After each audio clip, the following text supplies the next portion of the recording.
Hello Hasbro fans, this is Sepidus Destroyers, back again with yet another Star Wars action figure review.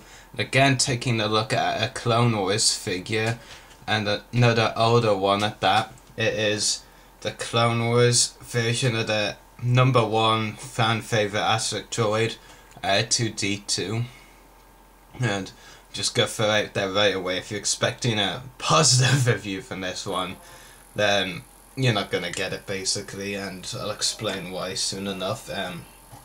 Anyway, I got this figure a while ago, so I don't have everything included. Like, don't have the dice and stand, but I do still have the character card for R2-D2.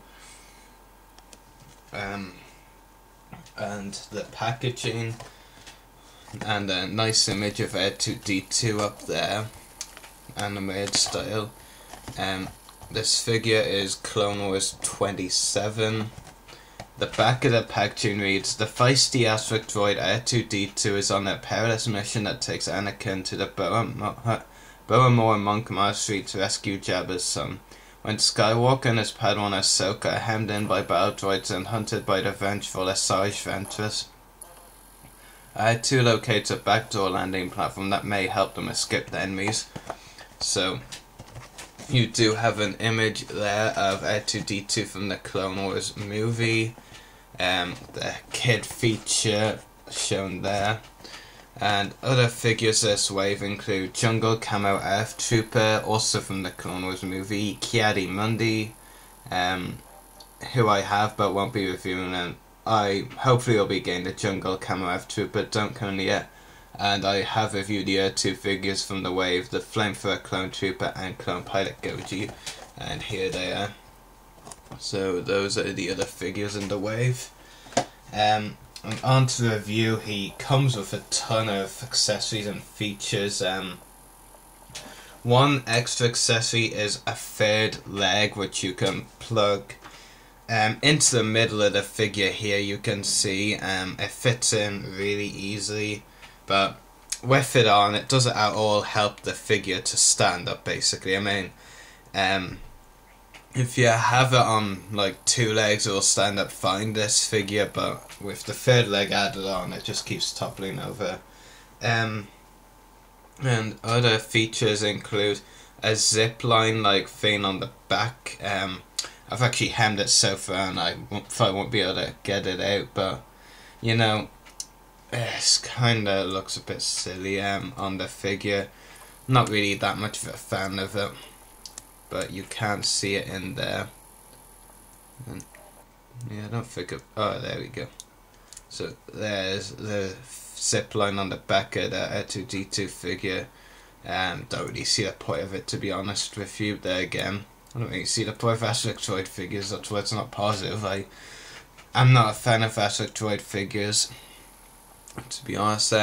It does come with these well, I don't really know how to put it really, but or what to call them, but they're basically what makes him fly when he wants to. And it does have some nice detailing on it, and you do get two of those pieces here actually. And he also comes with a couple of gadgets as well. So just try and show you them. There we go. Pretty cool additions there. And the detail overall is pretty good on this figure. I think the head colouring is a bit too dark or something compared to the overall head, but overall the detail is okay on this figure. But I'm just not a fan of asteroid droid figures. I see them for the most part as lazy repaints, and in the Clone Wars line they really have been that. I mean, except for R7-D4 released in fall last year, they've all just been repaints of R2-D2 directly, and R7-D4 used their Builder Droid asteroid droid sculpt, which kind of looks a bit more realistic to the movie or TV show appearance or whatever it is. But I'm just not a fan of asteroid droid figures, to be honest. I know people will say clones are cursed with clone repaints, but clones feel a bit more unique, you know. You get more of a feel of, yeah, getting what you're paying the money for. I mean, Aspect Droid figures could have said a bit more if they were like €3 or €4, rather than like €10 here or €9, like all the other figures. But so it just doesn't really feel like you're getting your money's worth. And I know they try and throw in all these gadgets and features and all, but it still just doesn't make it worth it at all, to be honest with you, worth the money, and that's why I really don't like them.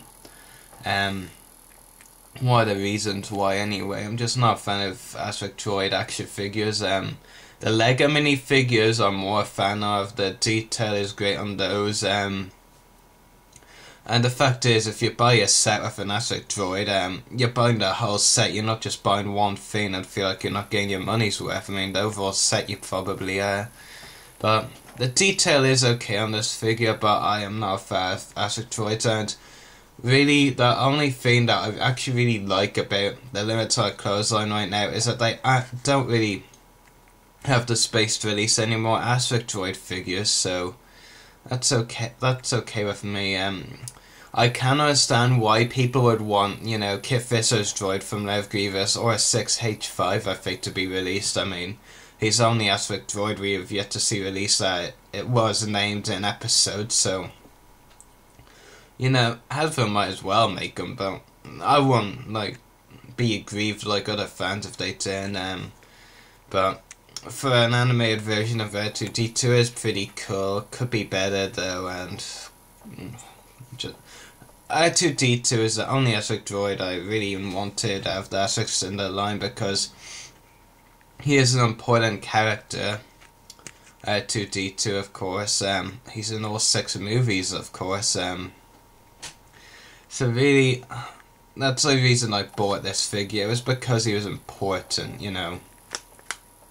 Important to the Clone Wars and the Star Wars universe as a whole, but I just don't care for Aspect Droid figures and kinda wish they were scrapped. I mean, I like how in the Build-A-Droid line, which was several years ago, I think, you got to get other figures to build up droid parts. I actually think that was a great idea, and if it were to be coming back next year, that should be good. I just don't think releasing Aspect Droids on their own is a good idea, or, I mean, slowly building them up through Build-A-Droid was great.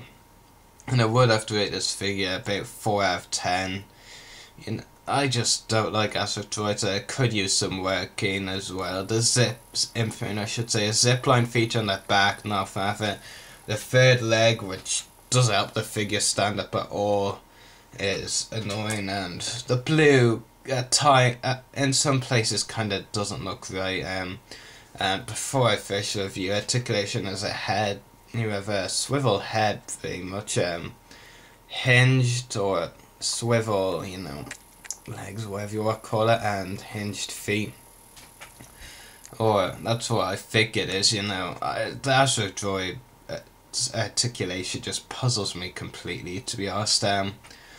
Anyway, that concludes the review for R2-D2. For a while I will just be reviewing more older stuff and all that from the Clone Wars probably, but I can confirm that I do have the Republic Attack dropship with Clawpipe mini rig released recently this year on the way, and we'll probably be receiving it around next month, early next month, maybe the end of May, and be able to review it early June. So more reviews to come, and hope you're looking forward to them. So may the Force be with you, and happy hunting.